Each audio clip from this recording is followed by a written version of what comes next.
Have you ever watched a loved one suffer in their final days, wondering if there was something you missed? Some sign that could have prepared you better? Most families feel completely blindsided when death approaches. But what if I told you the body always gives clear warnings? Hello, I am Dr.NiHaixia, a retired doctor with 30 years of experience witnessing life's final transitions. Today, I'm going to reveal 8 unmistakable signs that indicate life is nearing its end, based on traditional Chinese medicine principles. By understanding these signs, you'll be able to recognize when the body is preparing for its natural transition and respond with wisdom instead of panic. Before we begin, if you want more practical end-of-life care tips, hit subscribe and turn on notifications. Share your experiences in the comments.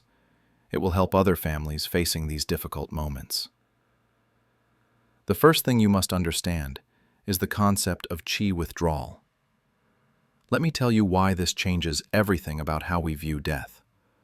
Western medicine treats death like a light switch. One moment you're alive, the next you're gone, leaving families confused and unprepared. I've seen countless families rush their loved ones to emergency rooms, demanding every possible intervention, simply because they didn't understand what was happening. They thought death was this sudden enemy that attacked without warning. But traditional Chinese medicine reveals something completely different. Death is actually a 3-stage process where your body's life energy withdraws gradually, giving you multiple opportunities to recognize what's happening. Think of qi as your body's electrical system. It's the force that keeps everything running smoothly. When it's time for life to end, this energy doesn't just disappear instantly. Instead, it pulls back slowly, like water receding from a shoreline. I learned this lesson early in my career when I was treating an elderly woman named Mrs. Chen. Her family brought her in because she had become confused and disoriented over the past week. They were terrified, thinking she had suffered a stroke or developed sudden dementia. The Western-trained part of me wanted to order brain scans and run extensive tests. But my mentor, an old doctor who understood traditional medicine, pulled me aside. He explained that Mrs. Chen's confusion wasn't a medical emergency. Notification. They stopped trying to correct her when she spoke to her deceased husband. They gathered the extended family and began sharing stories and memories. Mrs. Chen passed peacefully 2 weeks later, surrounded by love instead of medical equipment. This is what I mean by qi withdrawal. Your body doesn't betray you by dying suddenly. It gives you notice. Multiple notices, actually, as the life energy pulls back through different stages. The upper body goes first, affecting the mind and communication. Then the middle body, impacting digestion and core functions. Finally, the lower body, as circulation and elimination systems prepare for shutdown. Each stage has its own timeline and unmistakable signs. Some people move through all 3 stages over months, while others complete the process in days. But the pattern remains consistent. The qi always withdraws in this same order, from top to bottom, from outside to inside. Start observing your elderly loved ones for gradual changes, rather than waiting for dramatic symptoms. The body whispers before it shouts. When you understand this natural process, you can respond with wisdom and create space for a dignified transition instead of fighting against nature itself. The second sign involves the upper body withdrawal, which affects the mind first. This is where most families start to notice something is wrong, but they rarely understand what they're seeing. Your parent starts calling you by your sibling's name, seems confused about where they are, and you assume it's just getting older. Maybe you think it's the beginning of dementia, or that they need their medication adjusted. I've watched families spend thousands of dollars on neurological testing, trying to fix what they believe is a medical problem. These mental changes are actually the first clear notification that qi is withdrawing from the brain and nervous system. This is your first official notice that the dying process has begun. The confusion isn't random or meaningless. It's the soul beginning to detach from the concerns of this world as the life energy pulls back from the head and upper body. I remember treating Mr. Wang, a retired teacher who had always been sharp as a tack. His daughter brought him to me because he had started having conversations with his long-dead father. She was embarrassed and frustrated, constantly correcting him and reminding him that his father had passed away 20 years earlier. She thought he was talking about preparing for a journey. He kept asking his daughter to help him pack his belongings and asking when the train would arrive. She thought this was nonsense, but I recognized it as the soul's intuitive understanding that transition time was approaching. I sat down with his daughter and explained what was really happening. Her father wasn't losing his mind. His chi was naturally withdrawing from the upper meridians, causing the boundary between this world and the next to become thinner. The conversations with his deceased father weren't hallucinations. They were part of the natural process of preparing to reunite with loved ones who had crossed over before him. Once she understood this, everything changed. Instead of fighting his confusion or trying to force him back to present reality, she began entering his world. When he spoke about his father, she listened. When he talked about preparing for a journey, she helped him feel ready. She gathered family photos and shared stories about the people he was remembering. Mr. Wang lived for another month after that conversation, but those weeks were filled with peace instead of agitation. His daughter later told me that once she stopped fighting the confusion, she could see the wisdom in it. He was processing his entire life, reconnecting with important relationships, and preparing his spirit for departure. The key signs to watch for in this stage include confused speech, wandering vision that doesn't focus on present surroundings, failure to recognize familiar faces or places, and disorientation about time and location. These aren't medical emergencies requiring intervention. They're gentle notifications from the body that stage 1 of the dying process has begun. When you notice confused speech, wandering vision, or failure to recognize familiar faces, understand this is stage 1. Begin having important conversations and gathering family. Don't waste precious time fighting the natural process or seeking medical fixes for what isn't actually broken. The third sign expands on upper body withdrawal with specific disorientation patterns that often drive families to distraction. This is when the confusion becomes more pronounced and harder to ignore. Your loved one keeps asking what day it is, doesn't remember conversations from hours ago, and seems to be living in the past. They might insist they need to go to work at a job they retired from decades ago, or keep asking when their long-deceased mother is coming to visit. Forget Mrs. Liu, an 82-year-old woman whose son brought her to me in complete frustration. She had been a seamstress her entire working life, but for the past 3 weeks, she kept insisting she needed to finish important alterations for customers who hadn't existed for 30 years. Every morning, she would try to get dressed for work, looking for her sewing supplies and asking why no one had brought her the fabric she was supposed to work on. Her son was exhausted from trying to reorient her to reality. He would remind her daily that she had retired long ago, that the shop was closed, that those customers were gone. But every conversation ended in arguments and tears. She would become agitated when he contradicted her, and he felt like he was losing his mother piece by piece. When I examined Mrs. Liu, I could see she was deep in stage 1 qi withdrawal. Her pulse was weak in the positions that correspond to the upper meridians. Her eyes had that characteristic distant quality, and she frequently looked past people as if seeing something beyond them. Most importantly, her confusion wasn't affecting her core personality or her ability to recognize loved ones. She knew her son, she just didn't understand why he wouldn't help her get ready for work. I explained to her son that his mother's mind was naturally letting go of present-day concerns and returning to the time in her life when she felt most purposeful and alive. Her seamstress work had given her identity and meaning for decades. As her chi withdrew, she was reconnecting with that essential part of herself.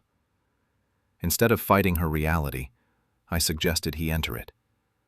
The next time she talked about needing to finish alterations, he could ask her about the work, admire her skill, and help her feel accomplished.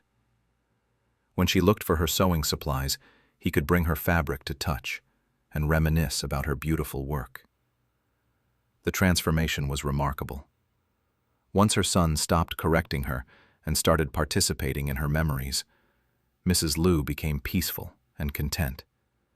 She would spend hours telling stories about satisfied customers and complex alterations she had completed. She taught him techniques she had never shared before, passing on knowledge from her working years.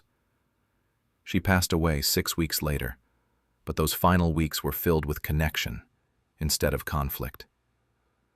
Her son later told me that by entering her guard, because it seems to happen suddenly, even though the upper body signs have usually been present for weeks. Your family member suddenly refuses their favorite foods, seems to have no appetite, and you're worried they're giving up or becoming depressed. Maybe they used to love your homemade soup, or always asked for their favorite dessert, but now they push everything away. Most families panic at this point, thinking their loved one is starving themselves or losing the will to live. Complete loss of appetite is actually the body's wisdom. It's conserving energy for the transition process and no longer needs fuel for earthly functions. When qi withdraws from the middle body, particularly from the stomach and spleen meridians, the digestive system naturally begins shutting down. The body instinctively knows that digesting food requires energy that's now needed elsewhere. I treated a woman named Mrs. Zhang, whose daughter was beside herself with worry. Mrs. Zhang had always been a wonderful cook and enthusiastic eater. Food was how she showed love to her family, and meals were the center of their social life. But over the course of just a few days, she went from eating normal portions to refusing everything except small sips of water. Her daughter tried everything. She cooked all of her mother's favorite dishes, brought treats from the bakery Mrs. Zhang had loved for 40 years, even offered to take her to restaurants. Nothing worked. Mrs. Zhang would look at the food with what seemed like disgust and turn her head away. Sometimes she would take a bite to please her daughter, but she would struggle to swallow and often bring it back up. The daughter was convinced her mother was depressed and giving up on life. She begged me to prescribe appetite stimulants or find some medical reason for the sudden change. She couldn't understand how someone could go from normal eating to complete food rejection so quickly. When I examined Mrs. Zhang, I could see she had progressed from stage 1 to stage 2 qi withdrawal. Her pulse showed weakness in the middle positions, corresponding to the digestive organs. Her tongue had a particular coating that indicated the stomach meridian was closing down. Most importantly, she showed no signs of hunger or distress about not living. Instead of pushing food, I suggested she focus on comfort and connection. If her mother wanted ice chips or a few sips of her favorite tea, that was fine. But the goal wasn't nutrition anymore. It was being present and providing love in whatever form her mother could receive. Once the daughter stopped the daily battles over food, Mrs. Zhang became much more peaceful. She spent her energy talking with family instead of fighting to please them by eating. She passed away 2 weeks later, and her daughter later told me she was grateful they had spent those final days sharing stories instead of arguing about meals. When appetite completely disappears, focus on comfort and presence instead of nutrition. Offer ice chips or favorite flavors for pleasure, not sustenance. The body knows what it needs during this transition, and fighting its wisdom only creates unnecessary suffering. The 5th sign is the most confusing one for families, and I've seen it cause more emotional turmoil than any other part of the dying process. This is the sudden burst of energy and clarity that appears just when you think your loved one is slipping away. Just when you think your loved one is dying, they suddenly sit up, speak clearly, want to eat, and seem completely normal again. They might have been unconscious or barely responsive for days, and then one morning, they're asking for coffee and telling jokes like nothing happened. Family members start making phone calls, canceling funeral arrangements, and believing a miracle has occurred.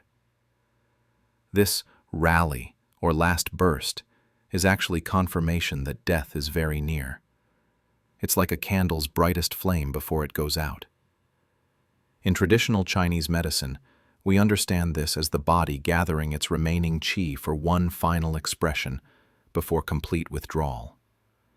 Instead of being a sign of recovery, it's actually the most reliable indicator that death will occur within hours or days. I'll never forget Mr. Li, a 78-year-old man who had been in declining health for months. His family brought him to the hospital because he had become unresponsive and his breathing was labored. For 3 days, he lay still with his eyes closed, barely acknowledging visitors. His adult children took shifts sitting beside his bed, believing they were watching his final hours. On the 4th morning, something remarkable happened. I've seen this pattern many times before. When I examined Mr. Li during his sudden improvement, I could feel that his pulse was actually weaker than before, despite his apparent energy. His color looked better superficially, but there was a translucent quality to his skin. Most telling of all, his eyes had an otherworldly brightness that I had learned to recognize. I gently explained to his family that while this burst of energy was a beautiful gift, it wasn't a sign of recovery. Mr. Li's body was using its final reserves to give them an opportunity for meaningful connection. This was their chance to say everything they needed to say, and to receive his final words of love and wisdom. The family was initially resistant to this explanation. They wanted to believe he was getting better. But I encouraged them to treat these moments as precious, regardless of what they might mean. They spent the day sharing memories, expressing their love, and receiving his blessings for their futures. Mr. Li passed peacefully 18 hours later, having used his final energy to give his family the gift of conscious goodbye. His daughter later told me she was grateful I had helped them recognize the moment for what it was. Instead of planning for a future that wouldn't come, they had been fully present for the sacred time they were actually given. When you see this sudden improvement, treat it as precious goodbye time. Don't mistake it for recovery, but use it for final, meaningful moments. This rally is not cruel, false hope, but rather the soul's final, generous act before departure. The 6th sign involves lower body withdrawal, affecting circulation and elimination. This is when families often panic the most because the physical changes become impossible to ignore or explain away. Your loved one's hands and feet are ice cold. They've lost bladder control, and their skin looks mottled and strange. You might notice their fingernails turning blue or purple, and no matter how many blankets you pile on, their extremities remain cold to the touch. The loss of bladder and bowel control often embarrasses families, making them feel like they're not providing adequate care. These changes show the body is withdrawing qi from the extremities to the core. This is the final stage preparation, usually lasting hours to days. The circulation system is bedding 3 times that morning because of incontinence, and was considering taking him to the emergency room. She felt helpless, watching her father's body undergo changes she didn't understand and couldn't control. When I arrived, I could see Mr. Chen was deep in stage 3 qi withdrawal. His hands and feet were indeed cold, but more importantly, his pulse was threading and weak. His breathing had become irregular, with longer pauses between breaths. The mottled appearance of his skin showed that circulation was withdrawing toward his heart and lungs. His daughter kept apologizing for the accidents and asking if we should catheterize him to preserve his dignity. She was exhausted from trying to fight the natural processes occurring in his body. The cold extremities particularly distressed her because she associated warmth with life and comfort. I sat down with the family and explained what was really happening. Mr. Chen's body wasn't failing randomly. It was following an ancient pattern of energy withdrawal that allows for peaceful transition. The cold hands and feet meant his circulation was focusing on keeping his heart and brain functioning as long as possible. The loss of bladder control showed that his body was letting go of functions that were no longer necessary. Most importantly, I helped them understand that their father wasn't suffering from these changes. When qi withdraws to this degree, the person often experiences a natural detachment from physical discomfort. Their consciousness is preparing to separate from the body, so bodily functions become less relevant to their experience. Instead of fighting these changes with heating devices and frequent clothing changes, I encouraged them to focus on presence and comfort. They could hold his cold hands without trying to warm them, understanding that their loving touch mattered more than the temperature. They could maintain his dignity during accidents without feeling like they were failing him. The family spent Mr. Chen's final 2 days sitting with him peacefully. They read his favorite poems, played music he had enjoyed, and simply held space for his transition. He passed surrounded by calm acceptance, rather than frantic medical interventions. His daughter later told me that once she understood the cold hands as part of the natural process, she could focus on the love flowing between them, rather than trying to fix something unsettling. Maybe their eyes roll upward occasionally, or they stare at empty spaces as if seeing something you can't. Sometimes they might have episodes of what looks like struggling or agitation, followed by periods of complete stillness. The eyes are the windows to the soul, and when qi withdraws, they show you exactly when the spirit is preparing to depart. This is the most reliable final sign. Each meridian system shows its own particular pattern as it shuts down, but the eyes reflect them all. When you learn to read these changes, you can predict within hours when someone will pass. I learned this lesson from Nurse Wu, who worked in our hospital's terminal ward for over 20 years. She had an uncanny ability to know exactly when patients would pass away. Families would call her the angel of death, but not in a fearful way. They trusted her timing completely and would arrange final visits based on her observations. One evening, she called me to observe Mrs. Huang, an elderly woman who had been declining for several days. Mrs. Huang's family was maintaining a bedside vigil, but they were exhausted, and some members were considering going home to rest. Nurse Wu wanted me to see what she was seeing in the patient's eyes. When I looked at Mrs. Huang, I could see immediately what Nurse Wu meant. Her eyes had lost their connection to this world. Even when family members spoke to her directly, her gaze seemed to look beyond them, as if she was seeing something in the distance that we couldn't perceive. There was still a spark there, but it was focused elsewhere. Nurse Wu explained that she had learned to recognize different patterns over the years. When the bladder meridian failed, patients' eyes would roll upward, and they would lose control of elimination. When the heart protector meridian withdrew, they would break into cold sweats, and their eyes would show a particular kind of fear or agitation. Lung meridian failure created a pale, waxy appearance around the eyes, while kidney meridian shutdown brought a deep, hollow look. But most important of all was what she called the moment of letting go. She could see it in the eyes when the spirit made its final decision to depart.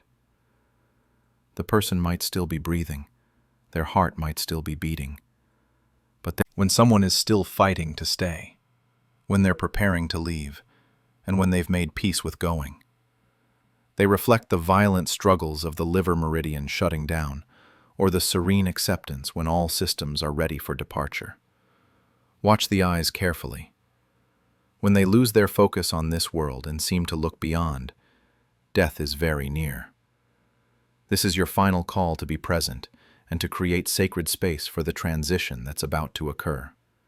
The eighth and final wisdom is understanding how to use all these signs to create a peaceful transition. This is where knowledge transforms into compassionate action that can change everything for your family. Even when you recognize these signs, you don't know how to respond. Should you call 911, rush to the hospital, or try to fight what's happening? Most families default to panic mode, calling ambulances and demanding every possible medical intervention, even when they intellectually understand their loved one is dying naturally. This knowledge empowers you to choose dignity over desperation, comfort over chaos, and peaceful presence over panic. When you understand the 3 stages of qi withdrawal and can recognize the specific signs, you become equipped to make decisions based on wisdom rather than fear. You can create sacred space for death instead of treating it as a medical emergency. Let me tell you about the Wang family, who perfectly exemplified this transformation. When I first met them, their grandmother was showing clear stage 1 signs. She had become confused and disoriented, calling family members by the wrong names and asking about people who had died years before. The family's initial response was to schedule neurological appointments and discuss nursing home placement. But after I explained the qi withdrawal process to them, they changed their entire approach. Instead of fighting grandmother's confusion, they began entering her world. When she spoke about needing to prepare dinner for her husband, who had passed 20 years earlier, they would ask what she planned to cook and share memories of his favorite meals. As she progressed to stage 2 and lost her appetite completely, they stopped the daily battles about food. Rather than forcing nutrition, they focused on comfort. They would sit with her, offering ice chips when she wanted them, but never pressuring her to eat. They used this time to share family stories, release her with love rather than trying to hold her back. Grandmother Wang passed away, surrounded by 3 generations of family. There were no machines beeping, no medical staff rushing around, no desperate attempts to extend life artificially. Just love, presence, and the natural completion of a well-lived life. The family later told me this experience transformed their entire relationship with death. They no longer feared it as an enemy to be fought, but understood it as a natural transition to be honored. When other relatives faced end-of-life situations, the Wang family became teachers, sharing what they had learned about recognizing the signs and responding with wisdom. Now let me recap all 8 signs we've covered. First, understanding qi withdrawal as a gradual 3-stage process rather than sudden failure. Second, recognizing stage 1, mental confusion and communication changes, as the first official notice.